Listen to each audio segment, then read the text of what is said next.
here it is. As far as I'm concerned, my antler shed hunting season came to an end. This is March 30th. It's time to mow this whole cornfield down.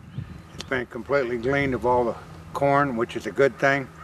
And the advantage of a cornfield, to some people's dismay or dislike, it's far better to have a food plot than a feeder that continues to lure the deer into that one area 365 days a year, or a hole dug in the ground. And as the DNR and several scientists, biologists have stated, that's the first step in to help spreading chronic wasting disease. As I pan around here, you notice the entire food source here. This was wintergreens. It's been completely cropped off. You pan over here on the side. Now the grass is starting to green up. New forbs and grasses are starting to rejuvenate, the clover, stuff like that. That's where your deer are going to move on to, and that's what you want. Now, I know it's quite easy and it's become quite fashionable. All I have to do is walk through the Iowa Deer Classic and see the tons of dump of dope on the ground and grow this monster. And I've already went over that before. But folks, if you're going to pursue that road, you're going at it all wrong, because you're just trying to serve yourself. Number one, they're not your deer herd. What you're trying to do basically is, if you had toxic waste and you wanted to go dump it in the creek that runs through your ground, you can't do that. That's a natural resource, and you shouldn't be polluting the wildlife by doping them like that. And all you're trying to do, for the most part, is serve your own egos. Now, that might sound a little rough around the edges. That's fine, because that's all that's about.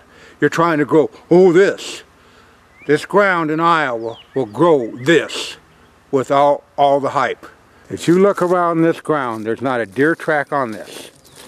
That's because they have gleaned it in a natural way of selection and have moved on. And that's how deer feed in a natural environment. They come, they leave. So I'm going to mow this cornfield off today. We'll get it mowed off. We'll be looking for antlers too. It's the 30th day of March, and then that cornfield's been gleaned, but as I go up through there, I will be keeping my eye out for any shed antlers that I may have walked by. I've walked that cornfield now twice, but you never know. Deer will shed them on their schedule, not yours. So let's get to mowing. Hello there, YouTube followers. It's that time of year now.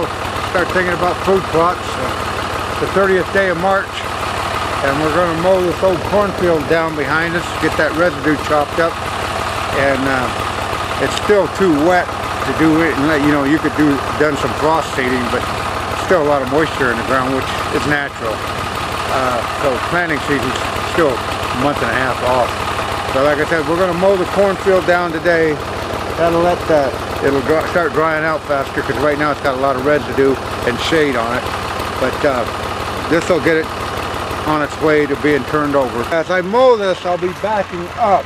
And the reason I'm backing up is that way I'm still looking for antlers. And if I can see an antler before I run over it if I'm going in reverse. And so that's the reason I'll be backing up and mowing that corn.